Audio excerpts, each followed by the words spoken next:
I've always been the center of my own universe, the star athlete, the top performer, the one everyone looked to for answers. But here I am, stranded on the moon, and all that seems to mean nothing now. It's April 12, 2035, and I've been here for what feels like an eternity. A catastrophic malfunction during our lunar mission left me isolated, and the dreams of becoming a historical pioneer have turned into a desperate fight for survival. As I lie in my cramped lunar habitat, the metallic walls feel like they're closing in on me.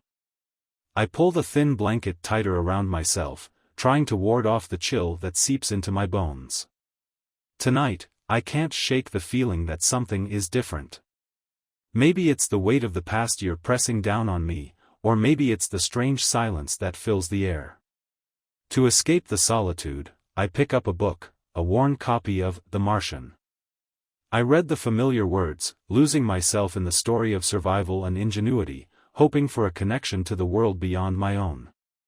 The rhythmic hum of the habitat lulls me, and before I realize it, my eyelids grow heavy. I drift into a deep sleep, the book slipping from my hands. In my dream, I'm part of a skilled crew, 4 of us, each with our own expertise. Captain Avery, a seasoned astronaut whose calm demeanor anchors us all. Dr. Samir Patel, our geologist, who could analyze a rock sample like it was a love letter. And Mia, the engineer, whose quick thinking had saved us more times than I could count. Together, we were a formidable team, ready to make history. But then everything changes. Halfway through our mission, disaster strikes. An unexpected meteor shower batters our module. The alarms blare as we scramble to secure the habitat, but it's too late. I can still hear the chaos, the shouts of my crew as we fight to stabilize our environment. In those frantic moments, I lose them one by one. Captain Avery is the first to go, succumbing to oxygen deprivation after a section of the module is breached. I remember the look in his eyes, a mixture of fear and determination, as he urges me to hold on. Then Dr. Patel follows, trapped in the lab when a panel collapses. His muffled cries echo in my mind, and I can't help but feel a gut-wrenching sense of helplessness. Mia fights valiantly to fix the systems, but she too falls victim to the failing life support. I'm the last one left, surrounded by a suffocating silence that feels like a cruel joke. The memories haunt me, replaying like a twisted video loop that I can't escape. I find myself in the cramped lunar habitat again, the metallic structure designed for short-term missions now feeling like a prison. Inside, space is limited, and I have a small workstation where I run experiments. The kitchen area consists of a few ration packs stored in a cabinet, and I carefully monitor my supplies. Each meal feels like a desperate attempt to stave off the inevitable.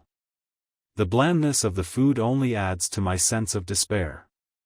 I sit by the radio for hours in my dream, pressing the button, praying for a response that never comes. The silence is deafening. I tell myself, they'll come for me, but even I hear the doubt in my voice. The habitat feels alive with echoes of my frustration, my anger, and my fear. I shout into the void, why did this happen to me? I was supposed to make history. The silence mocks me, amplifying my sense of abandonment. Desperation becomes my constant companion in this dream. I ration food and water meticulously, calculating every ounce like it's gold. I pace the small space, counting my steps to distract myself from the overwhelming sense of isolation. I create a schedule, exercise, experiments, maintenance checks, but the routine feels hollow. At night, when the lunar landscape turns pitch black, the trauma resurfaces. I hear their voices, Captain Avery's calmness, Dr. Patel's last frantic words, Mia's laughter during lighter moments. They echo in my mind, a cacophony of memories that twists my gut. I wake from nightmares, drenched in sweat, gasping for breath as my heart races.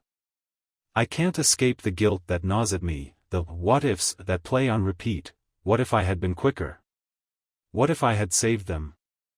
As I stand outside my habitat in the dream, staring at the stars that feel both close and impossibly far away, I whisper into the void, what's the point?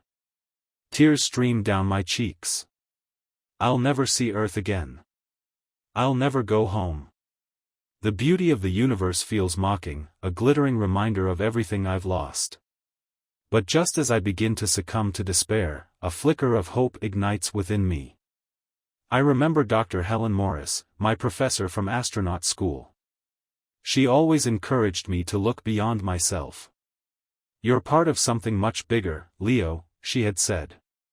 Her words resonate in my mind, sparking a determination I thought I'd lost. On what feels like the last day of my existence in this dream, I watch the Earth rise. The vibrant blues and greens seem impossibly distant, but instead of surrendering to hopelessness, I embrace the moment. If this is it, I murmur, I'll remember the love, the laughter, the connections.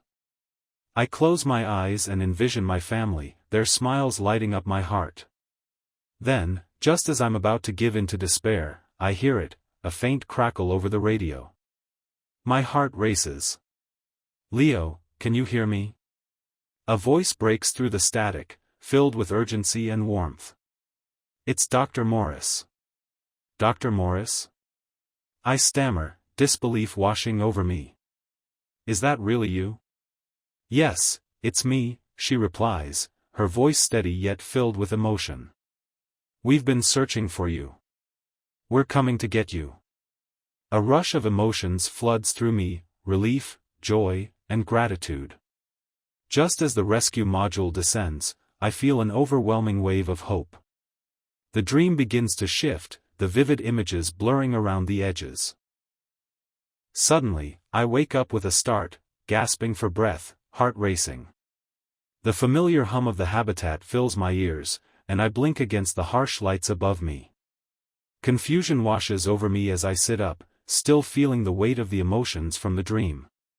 My crew, the chaos, the despair, they all feel so real, yet here I am, isolated in this metal shell. I glance around, searching for some sign that it was all just a dream, but the memories linger, heavy and haunting. The stars twinkle outside the porthole, seeming to whisper their own secrets. I shake my head, trying to clear the fog of sleep, but something feels off. As I stare blankly at the Earth, a distant blue marble suspended in the vastness of space, I feel an unsettling calm wash over me. The vibrant colors of my home seem so far away, and I look at it without longing, without the warmth of affection I once felt. It's just there, beautiful, yet strangely irrelevant. I sit in silence, staring at the world I may never touch again, feeling an emptiness settle in my chest. The beauty of Earth feels like a cruel reminder of what I've lost, but I remain detached, as if observing it from a distance. I stand there, frozen, caught in a moment that feels both profound and empty, unaware that my humanity has quietly slipped away in the shadow of isolation.